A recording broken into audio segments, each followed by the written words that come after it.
What's up, Chaos Nation? Big Rob here, Chaos Nutrition, HMFIC, coming to you from the Valley of the Sun, where we're still hovering around 100 degrees, but we're getting a little cooler at nighttime. So I'm remaining optimistic that the cool down is about to come for a showdown, and we're gonna head into hopefully October a little cooler. Pool season for me is over. It's been over for a little minute. Not really a great year for me as far as swimming is concerned. Now, the reason why I talk about this in the beginning of my videos is because I do get some folks that, how's Arizona? What's it about, you know? So I got to tell you, this is the first year in 8 years I didn't utilize my pool that well. It was just really humid. And never really got hot, dry heat hot, where you could actually be in the pool and enjoy it. Because the whole purpose of that dry heat is to get out of that pool and to feel refreshed afterwards with that, you know, warm air hitting you, but it feels almost like a cool breeze. If you live here, you know what I'm talking about. If you've lived in the desert, anywhere in the desert, you know what I'm talking about. I'm talking to the choir there. Nonetheless, let's hope and pray for that cool down. I want it. Can't wait. Topic of discussion today, I am stepping way out of bounds. Actually, both feet out of bounds on this one. Really left fielding it. However, it's something that's kind of near and dear to my heart, so I want to talk about it. I grew up in the city of New York. In Rochester, pretty big. For me, it was a pretty big thing. I didn't know any better. So Rochester, to me, was like, wow, the epicenter of everything. Now, we were the murder capital for a while, back in the 80s, early 90s. And, man, I'll tell you what, it had all the vibes of Compton, let me tell you. And we had gangs in every corner that was just fighting for supremacy. And so I remember LL Cool J, Run DMC being played on those big ass boom boxes that guys would walk around and, you know, they would just straight up drop a 12 by 12 aluminum, getting old, fam. They would straight up drop linoleum, like a 12 by 12 cut, and they'd have a, you know, breakdown battle. They'd have a breakdance battle, or a rap battle, whatever it might be. But it was all done right there. And, you know, these big ass radios that took like 12, you know, D batteries or 24 D batteries, it seemed like. But man, you could guarantee, you know, you had Fat Boys on there. Man, I can't quite remember those white dudes. Brass Monkey and all that good stuff, if you remember. Man, that was a time. And so I guess over the past couple days, DJ Akademiks, who's pretty well known in the circle of hip-hop and rap culture, either dropped the bomb that he meant for precision, or number two, publicity stunt. And if he did, man, that's one hell of a way to try to go. He basically called all the pioneers of hip hop, or most of them, that aren't successful, that they're quote unquote dusty, not doing too well in life, washed up, if you will, has-beens, didn't amount to shit. So LL Cool J, pretty big name in the game, and I gotta tell you, I don't believe DJ Akademiks is around our age or older, but I do have to say, man, I don't think you were alive back then. So LL Cool J comes out in defense, and he was one of the biggest names, you know, with his Kango hat and his Adidas and all that good stuff. And when you were younger, man, LL Cool J was the man. I mean, if you didn't have an LL Cool J something, you were wrong, okay?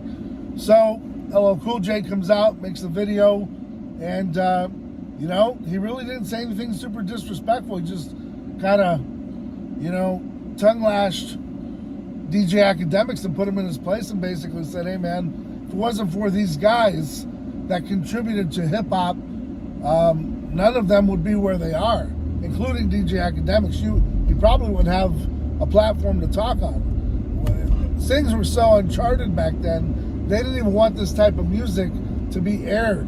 I mean, you had to go sometimes to underground parts of to record stores to find some of these cassettes. And then the vinyls, I don't even think you could find them. So way back then, you know, Run DMC, all these guys, this was before, you know, the Tupacs, the NWAs, kind of, you know, kind of just on the, you know, those guys were on the heels of them. But, man, we're talking a different time period.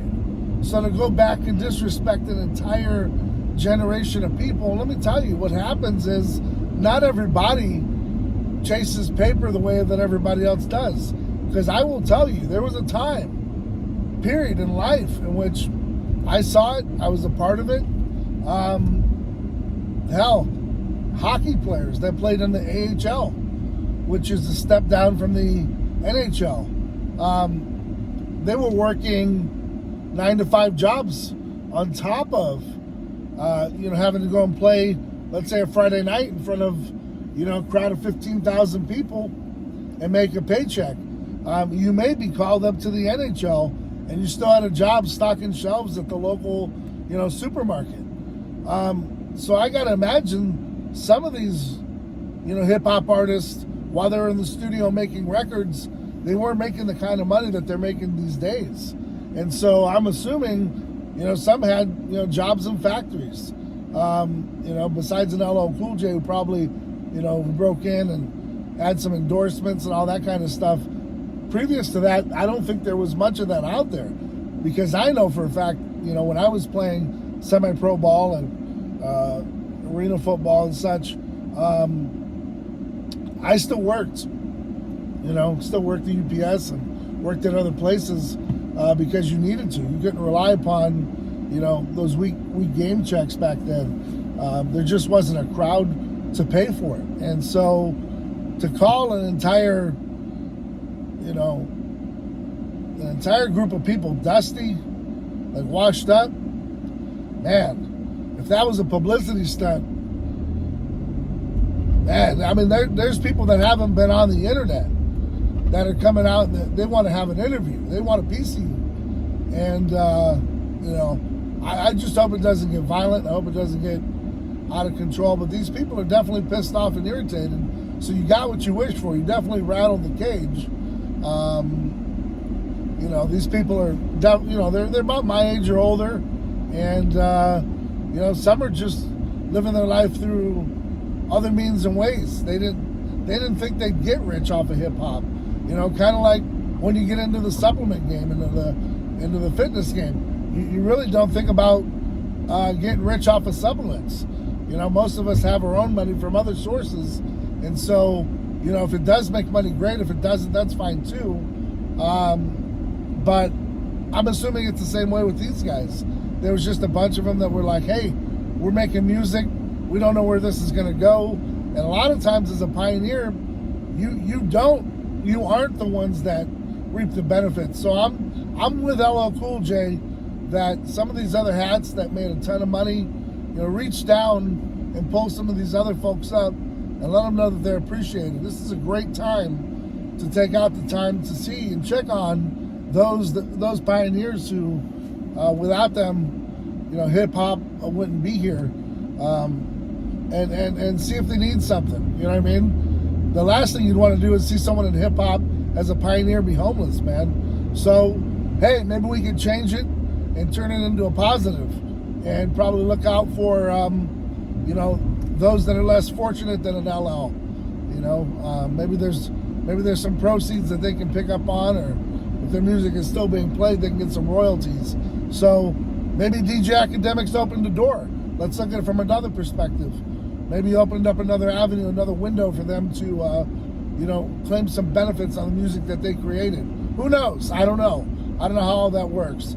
But nonetheless, you know, You Aren't Dusty to me, there's a time where that music was something that uplifted us in the hood, and we looked forward to having like a breakdance party right in front of our house, man. Like, that was just a wild time. And, you know, you're talking about like a little free 20-30 minute concert with people with talent, doing windmills and whatever it was, or beatboxing, man. That was a crazy good time, and time of my childhood that I'm gonna remember forever. So you're not dusty to me, man. You're a part of something that was bigger than everyone, and hell, I didn't even know what it was coming up. I was just like, wow, what's all this? You know, they Run DMC had a movie out, and it was just a cool time to be a part of. So, man, Akademiks, bro, I don't know on this one. You went out there and stuck your neck out for 6ix9ine and a few other people, and you've done pretty well for yourself.